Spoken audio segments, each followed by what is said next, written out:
It's 1 a.m. The room is so quiet you can hear your own heartbeat, but inside your ear, a sound refuses to sleep, a ringing, a hiss, or a thin, high-pitched tone. You pull the blanket over your head, and it only gets clearer. And so the fear starts. What is this? Will it ever stop? So, let's put the most important sentence first.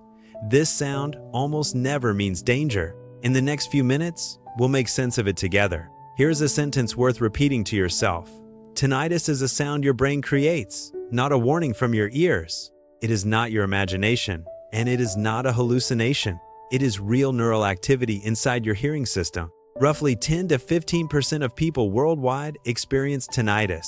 That is hundreds of millions of people hearing something very much like what you hear. You are not an exception, and you are not alone. So where does the sound come from? The story starts in your inner ear. Tiny sound-sensing hair cells pick up the world for you.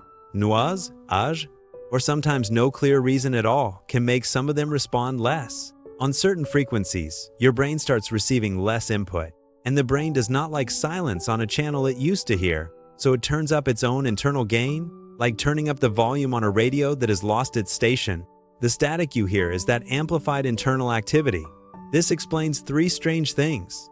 Covering your ears does not help, because the sound never came from outside. The quieter the room, the louder it seems, because nothing is there to dilute it. And the more anxious you are, the more you notice it, because your brain amplifies whatever it tags as a threat. More fear, more attention, more attention, more volume. That loop, not the sound itself, is the real trouble with tinnitus. And the reverse is also true. When your brain stops treating it as a threat, that volume knob slowly lets go. Here's an example very close to this video. The person who built the app behind it has lived with tinnitus for more than 6 years. The first 3 months were the hardest. Lying awake at 2 a.m., staring at the ceiling, treating the sound as an alarm. What changed was not the sound. It never disappeared. His brain slowly refiled it, from threat to background. These days, he only notices it when he deliberately goes looking for it. And this path is not special. Among the millions of people with tinnitus, most end up right here.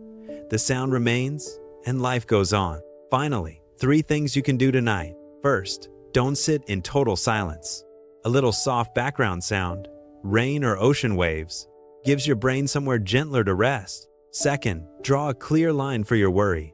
If your tinnitus is in one ear only, pulses with your heartbeat, or comes with sudden hearing loss or dizziness, see a doctor. Beyond that, most cases can safely be given time. Third, let it share the room for now. Don't fight it, and don't scroll through horror stories at night. Refiling takes time, and it really does happen. These sounds and this knowledge are all inside Tingies. Whenever you need it, it's right there in your pocket. Good night.